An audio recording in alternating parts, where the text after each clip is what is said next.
Okay, there's nothing super cool here, but I just wanted to practice making a screencast-o-matic actually. So here's a couple things I've learned about Google Forms and Sheets. First, I made a copy of Michelle's attendance form so I could just mess around with it. A couple things first about the settings. If you go to settings here, right now this form is set to collect email addresses and restrict users to their school Gmail account. The good thing about that is it will collect it and we wouldn't even have to have them type in their name because it's automatically right there as the first two fields in their email address. The one downside about this that I have experienced before, if their phone isn't synced to their school Google account, it will say you can't respond to this. And I've had kids say, oh, I don't know how to log into that, it's not worth it, I can't do it. Now my guess is that when it's tied to attendance, they will figure out pretty quickly that it is important enough to figure out how to get their phone synced to their school Google account. But each person will have to make their own decision as far as how they want to set those settings. But whatever you do, make sure you click Save for those settings. Then each time students fill out this form, it will generate an item in a spreadsheet that looks like this. So I've got some stuff in here that looks like kids have been taking attendance. Here's some from today, some from yesterday, some from 2 days ago, some more from today.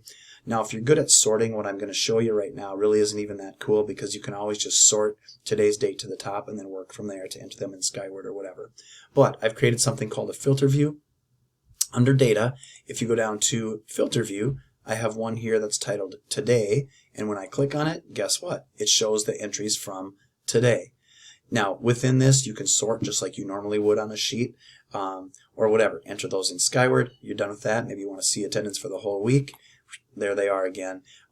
They're all there. They're just hidden if you click on today.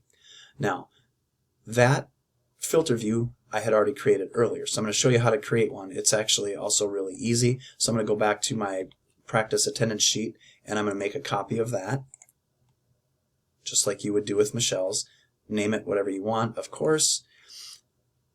That will create a new copy of an attendance sheet. This is where, of course, you would pick what you want to do with your settings and change those. I'm not going to change any of those.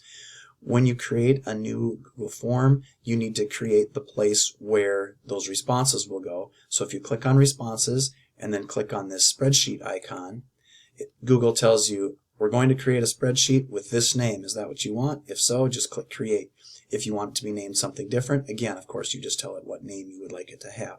Then click create. That will open up a blank spreadsheet that would get populated each time a student fills out their attendance for the day. Now since I don't have any, I'm going to steal some of the data from this one that I created earlier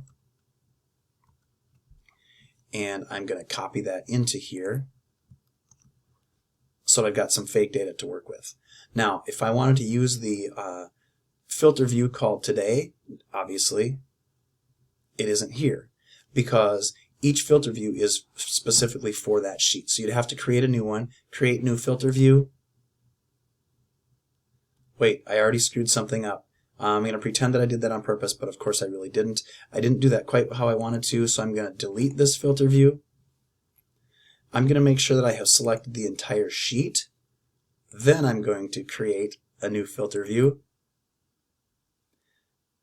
You can click here to name it whatever you want. Today makes sense to me, so I'm going to name it that. Now, once I do that, I've got a little icon at the top of each column. You pick the one that you'd like to make your view sorted on. I'm going to go filter by condition. That condition being, and I have to scroll down, that the date it defaults to today. You can pick other things if you want to. Of course I want today. The thing that isn't always obvious, you have to scroll down and click OK, otherwise it doesn't accept it. And now that filter view is out here whenever I go to it. So that's really about it. Hopefully that will help. Thanks.